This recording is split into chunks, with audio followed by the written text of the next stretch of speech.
Here with NSU track coach Mike Heimerman. Mike, indoor championships are here Sunday and Monday out in Birmingham. First of all, just two pre-championship meets. Obviously, you're usually running 4 or 5. But this, you knew that was going to be the case.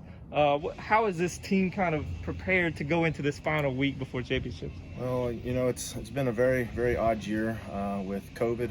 And of course, Mother Nature this year. I mean, our last meet at Texas Tech, we couldn't go because we just couldn't get there. Roads all iced in, so we had to cancel it. We didn't want to put the student athletes' lives at risk, so we had to do what we had to do. And really, so this conference will be 4 weeks for most of the kids to compete at all since they've competed. And in 2 events, they haven't really competed but one time this year, and that's 7 weeks ago. So. This group's really, really mentally strong. The coaches have done a phenomenal job with setting the kids up, keeping them going, keep them focused. And, it's going to be a crapshoot because we are still talking about 18 to 22-year-old young adults, men and women. But, I really like this group, and I think they're going to go in there and they're going to give me everything they got, and that's all I can ask. And that's all anybody can ever ask. If you can look yourself in the mirror and say you gave 100%, then I'm good with it. The women in the last 5, 6, 7 championships have been right there at the end, top 2, top 3. You go in, 60 meters I know it starts with the sprint, so you got the top 2 there. You've got different people spread out among in the qualifying list. What's it going to take to kind of put everything together and be there at the end to compete for a championship? All those kids have to do what they've done to get there. That's what it's going to take, and we're going to have a couple other kids step up that are maybe ranked a little lower or maybe ranked right outside the scoring positions. But we're going to have more people step up than mess up, and that's always been our thing. And we've gotten better and better at that over the years. This is going to be a really big testament to that. Just not having that many meets to get better at, but and missing a whole week of practice last week. I mean, the temperature didn't get above freezing here for 6 days. We had ice on our track for almost that entire time. So we brought the kids out Saturday. Here it is Monday, and this is their 3rd day to practice this week. So we're getting what we can in and being smart with it. I've been blessed with some very, very good assistant coaches, and they're smart and they're knowing exactly what they need to do with their athletes and to have these kids ready to go. But to really answer your question, we've got to do what we are on paper and some more. So like I said, more people's got to step up than mess up. Linnell Washington, she owns your 60 meters indoor mark. Her 2nd indoor season, she's only run probably 5 or 6 indoor meets maybe, and now she's going to run the 200, which Coach Pennington says is her best meet, and she'll run it for the first time as a collegian. Just what type of progress has she made, and what is her ceiling? Well, Linnell is actually a very, very special talent. She still doesn't know how special she is. As a coaching staff and Coach Pennington, I give him all the credit because he's the one who discovered her, and he's the one who's developed her, helping develop. And then watching Linnell, I mean, she has no clue what she is right now.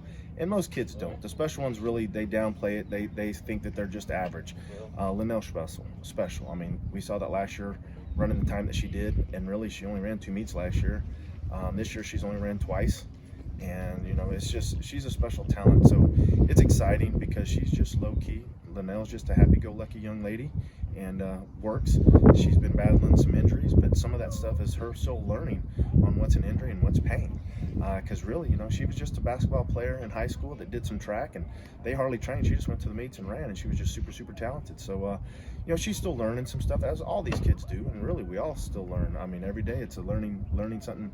We learn something new every day. So, but she's a special young lady, and Coach Pennington thinks that she is actually a better 200-meter run than she is 60. Her event's going to be the 100. Yeah. Indoor, the 60 is such a crapshoot when it comes to having a start or not, because you're just getting up to top speed and the race is over. In the 100, you still got 40 more meters that, we have kids that build so much from the 60 to the 100. And in the past, we've had plenty of talent to show that. And the same talent this year, type of kids that we have this year that are going to do the same thing. We'll be a much better outdoor team than indoor team when it comes to the 60 versus the 100. Just looking at a handful of other events on the women's side, I mean, you got 5 pole vaulters that could, certainly capable, all 3 of scoring very highly, or all taking all 3 podium positions potentially. Lauren Clark has a lot of experience in the high jump and the triple. Olivia Sipes is ranked 4th in the 800. You've got a lot of different pieces that could score for you. Well, and that's like I said, we've we've done a really good job, and I credit my assistants on this, is trying to build a complete team. And Coach Pennington's done a phenomenal job. He's a hell of a recruiter, and we have 5 girls that could score in the vault in all 8 in the top 8 positions. They're going to have to do their best, but we don't go there not to do our best. It's just sometimes letting it happen versus overthinking and not letting it happen. But but we have a lot of young ladies that are set up to do some big things. And it'll just be a fun time to go over and watch, and that's why we compete. It's all about showing up and competing over those 2 days and letting it all go, and not looking yourself in the mirror and looking your teammates and saying, hey, I gave everything I got. On the men's side, you bring in the top 360 times in the conference, and then in the 200, a guy like Dustin Scott is certainly done well, and Ebenezer great as well. When you look, I know it starts with the sprints when you're talking about the men. Where do you feel like they're at right now? Well, the sprints, and some of those guys haven't got to run the 200 meter yet. And you got Kiev Harry, Tredarius Carr, and of course Destin. There's 3 guys that could be all in the top 4. Top 3. Those guys could all be podium people. Not taking anything away from anybody else in conference, but those guys have that type of talent. And then we have Javen Arrington, Brandon. All these young men can do it. Ebenezer, he's a true freshman, and Destin's he's a sophomore. But Ebenezer, as a true freshman, that dude, he could end up and be a top 3 guy in the 400 because he's still learning. He's only ran a few times indoor. I mean, the kid's 6'4". He's not an indoor guy because that small track, But from Catholic Baton Rouge, that kid's a special talent, And actually, he begged us to walk on, and here we're going to have a kid he's a special talent, man, hard worker, and the men are all very, very focused. This year, that was one of the things that we called them out on last year. They weren't focused. And the men's team has taken a few notes from the women. I know they don't like hearing that, but they have become more focused this year, and it'll show more. It's just, we planned on doing a lot more at Texas Tech with both groups, especially in the sprints, to let them run and showcase to get them ready for conference, but not having that meet. It just has big question marks there. But, the coaching staff, and I know that these guys are all capable to do it. We've had some untimely injuries in some of the jumping events, but it kind of leaves us a little shallow. And then both men and women, we've got a couple, the COVID kids that just have an outdoor season.